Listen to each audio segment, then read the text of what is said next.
y'all? All right, you know what it is. We back again. Bam! You already know I gotta do that twice today because I'm super geeked to go ahead and be with y'all today to go ahead and react to another video.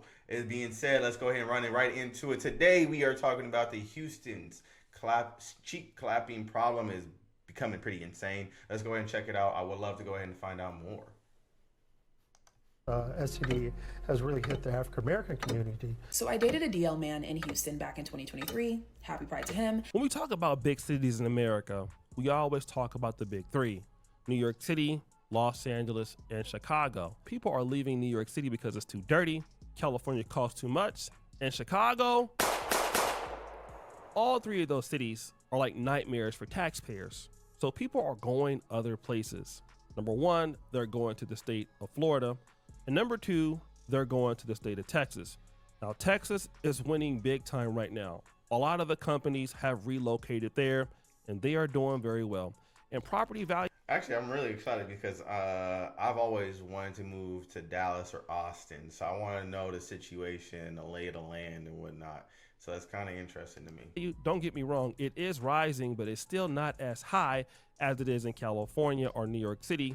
And you get more bang for your buck when you look at how big the house is. So Texas tends to be the place to be. But also in Texas, you have some options. There's San Antonio, there's Dallas, and then there's Houston. But Dallas and Houston is kind of where we kind of draw the line. Dallas has the bigger economy by a little bit in some opportunities, but Houston also does too. They have a great healthcare system, great oil industry technically, and everything else is in Houston. And a lot of people are moving there for many reasons. Number one, Houston has a vibrant rap scene, a vibrant healthcare scene, a great job market. And also, like I said, if you're a black person in Houston, it gives you some opportunities. So instead of going to California, New York, or even Atlanta, you might want to go to Houston. And many people from across Black America have relocated to Houston, Texas. Because shoot, I got family out in Houston too, so I'm really gotta go ahead and find my way out there and check that out. I remember going to Houston back when I was playing AAU basketball for the Kingwood. I think it's a Kingwood tournament that they used to have out there. You know what I mean? Hey, so, yo! That being said, I want to go ahead and make sure that I get out there now as an adult. Cause I think I was like 16, 17 the last time I was in Houston. So definitely gotta go check that out here soon. because of all of the reasons I just talked about, rent's cheaper, opportunities are more, and they said everything is bigger in Texas. But there is one problem. You see, just like Atlanta, you have a lot of people in Houston who are not from there. And don't get me wrong, some are contributing to the Houston, Texas economy, and some are bringing their bad habits with them. Of course, bad habits affect people everywhere. And one of those bad habits is not wearing condoms. Huh? Yeah, not wearing condoms. All right, y'all. The famous saying in my house was always party on plastic. And y'all out here being reckless is always the case.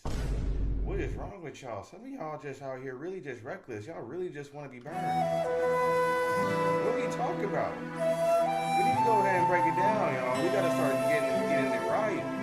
We know the health concerns. It's got to be right. What's going on? Apparently, Houston, Texas turned into No Condom City Community College. Got him! And it's gotten so bad over the year, everybody's talking about it. Houston, what is going on with your HIV and STD rates? Listen, I just saw this report. Oh, y'all nasty. Oh, y'all nasty for real. 40K? How big is the population in Houston? Let's just see. Like, I gotta see real quick. We just gotta see right quick. 2.314 million. All right, that's a good handful of folks out there just. And it said y'all have over 40,000 new infections reported just in the month of June. Houston has become one of the greatest places in America for STDs. HIV rates are getting out of hand and people are talking about it And even news stations are talking about it. I mean, any indication as to why, or did the study say why rates seem to be higher in the Houston area than the Texas average? Yeah, so there's a couple of things that contribute to that. One is that we are a big metropolitan area. The other thing is that, and we can talk about how it just doesn't get the attention that it needs to. The HIV doesn't get the attention it needs to. And so we also see in the Houston area, we see other sexually transmitted illness. You know, it's crazy that it's HIV that's on the rise. Like, it's not even like it's a different, like another sexually transmitted disease out there, chlamydia, gonorrhea, something like that. Like, no, it's HIV. So that means in that we're probably not communicating nothing, to be honest with you. And we're probably just going to go ahead and be like, hey, it's okay. Hey, yo. We're just going to run with it. But I'm just saying, that's wild to me. And by the way, HIV is not only transmitted sexually. There are other ways that you can contract HIV. Oh. But we see that, the sort of ways of it going up and going down where we start paying attention to things and then like... Be careful who you share your drink with too, man. Just saying. Syphilis and gonorrhea, those numbers start going down. The thing about syphilis and gonorrhea is once you're cured from them, you're cured from them. With HIV, you then have to get on the medication and you need to stay on the medication or else you're at risk for spreading it again. And so... Fox Houston had a particular panel on talking about this same issue. And one of the people that came on was Dr. Marcel Thompson, a Black American, #FBA, who's an OBGYN in the city. And he was also alarmed at these rates. Really, the sexual awareness of our education in the community is paramount. I mean, unfortunately, this STD has really hit the African American community pretty hard so far as in this rise. And when you look at, there are significant ramifications of having STD, particularly for women. Women can get a very bad stage of gonorrhea and chlamydia to cause a pelvic infection. See, that's what I was thinking. That's what I wanted to know. Like, syphilis here has a rise from 16 in 2016 to 151 in 2021. Syphilis here is asymptomatic during its primary and secondary stages. Chlamydia's cases have went up by 11%. That's crazy, y'all.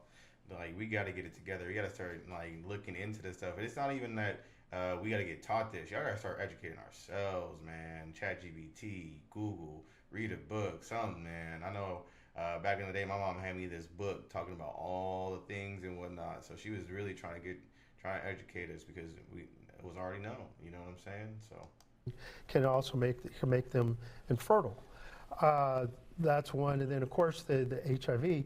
We've had some good success with our curbing the HIV transmission, but it's still very much high, and particularly in the Black community, and so far as in women, surprisingly. Now, one of the things he said was women, and I thought that to be interesting because obviously when you look at a lot of STDs, Black women tend to also be heavily affected with them too. Usually less than the men from what I can understand. But again, he's an OBGYN, so this is what he deals with a lot. And I was thinking about this. Why would women in the Black community be dealing with STDs more than men? And then I thought about it.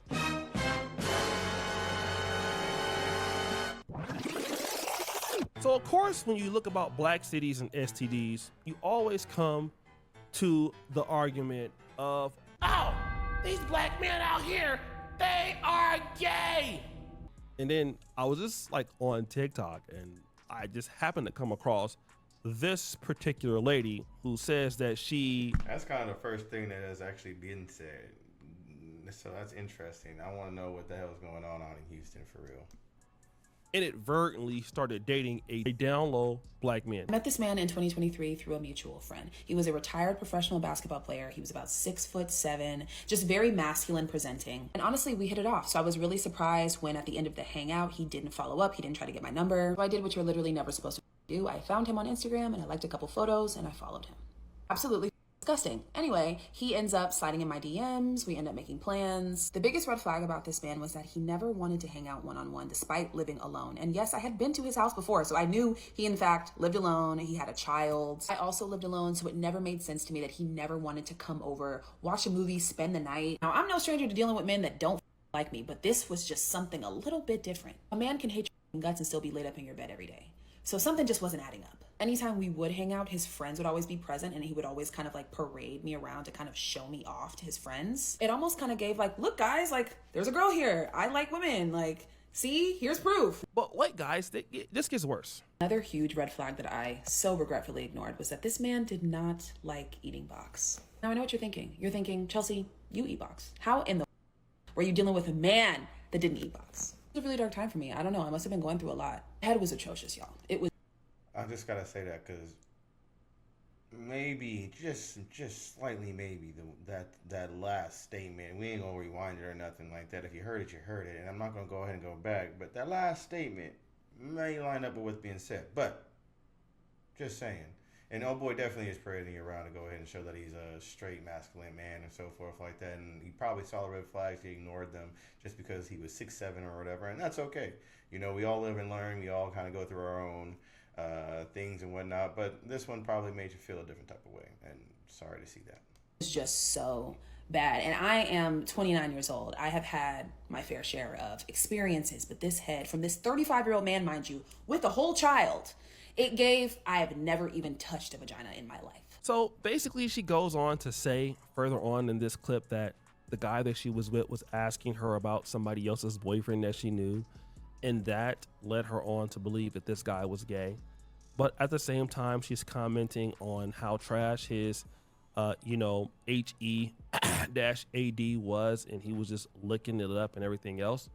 And I thought that was interesting, and it brought me back to the original problem, which is booty clapping is just getting out of hand. You see, the fact that she can just talk about this so freely and put her face on the internet means that she could probably give up her cheeks so freely too.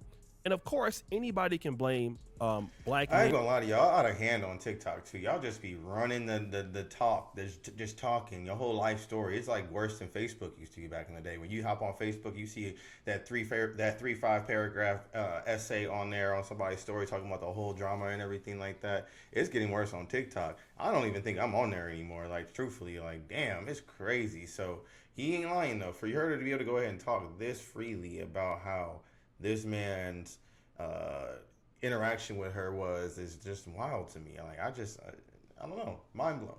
And are black women for having STDs. But again, when it's time for you to go head on and enroll yourself in Durex Community College, you don't want to do that. Everything is no condom community college, no matter what. I know brothers, I know sisters, and I'm not saying that this is everybody. I know so many people in the black community that just like it RAW. All right, it's just what it is.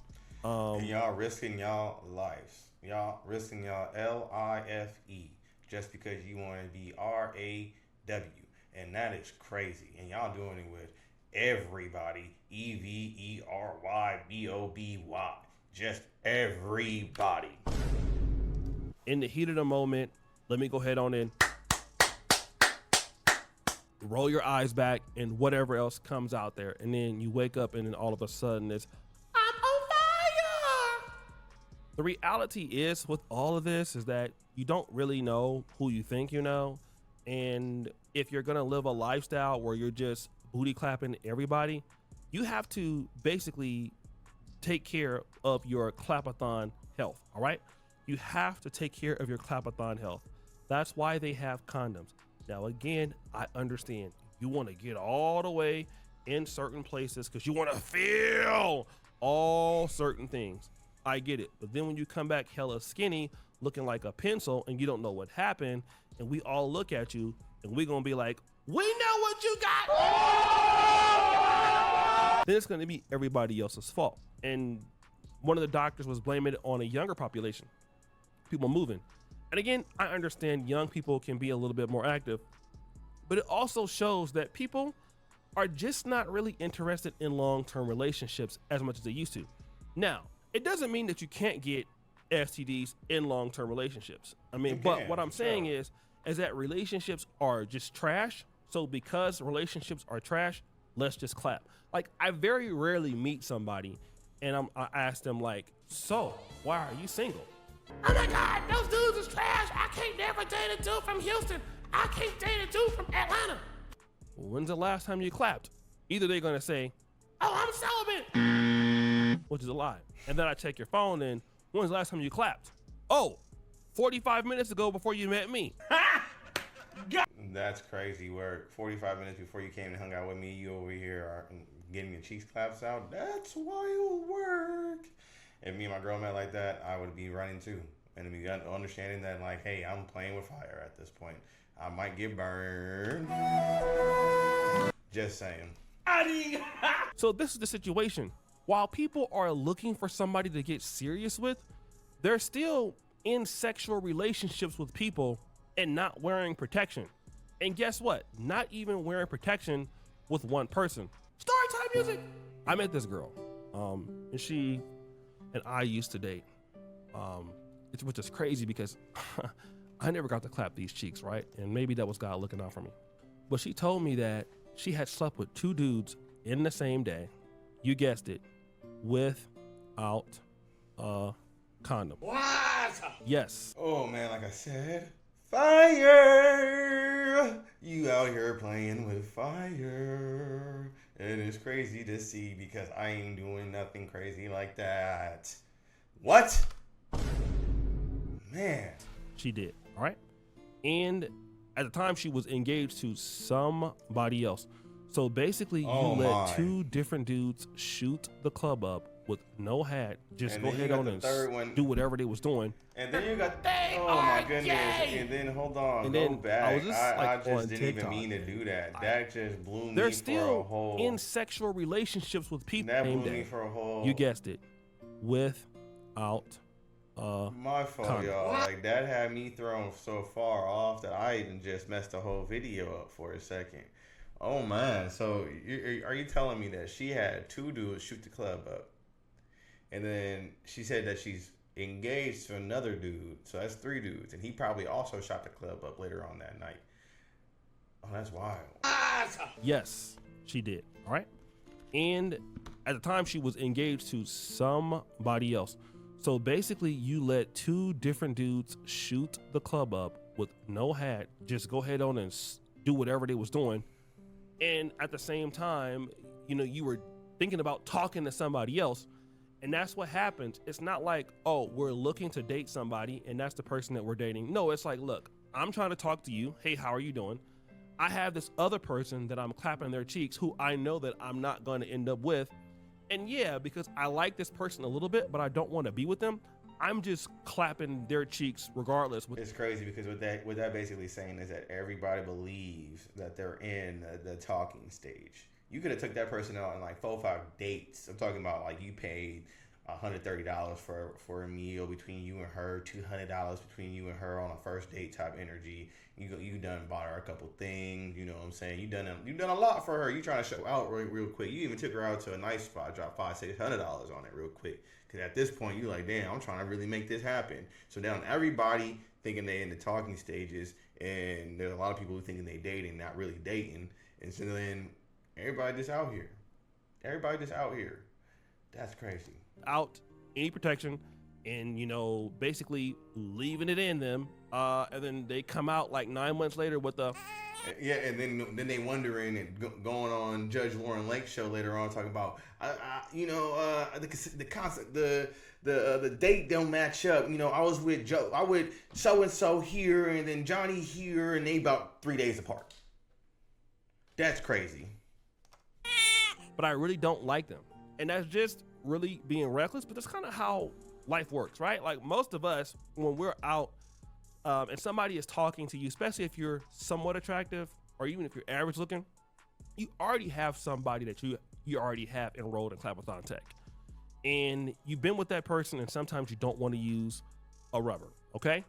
And then so it kind of dies down, and then you go to the new person without a rubber, and then you don't know that person still might mess with somebody else who doesn't have a rubber, and then all of you guys are just burning up each other. And that's an endless cycle there at that point. I mean, if it becomes anything less than that, I mean, it becomes that you actually were dating this one chick, you started off with a rubber, and then y'all thinking that y'all good or whatever. She probably messing with some other dude on the side, so that's why that died down. But you also kept clapping those cheeks without without a rubber now, and she clapped that old boy with no rubber too. Then you go start off with the next chick, and then you don't even know, probably because you're probably not getting tested. You're probably not going to go get free testing at all, Planned Parenthood or something like that. You never know. But at the same time, you're all here doing all the extra stuff, and it's just becoming a cycle. Everybody in the community just getting burned because ain't nobody communicating with each other, ain't nobody really committing to nobody. So then we got a bunch of STDs out here in the world and a bunch of people single out here talking to everybody.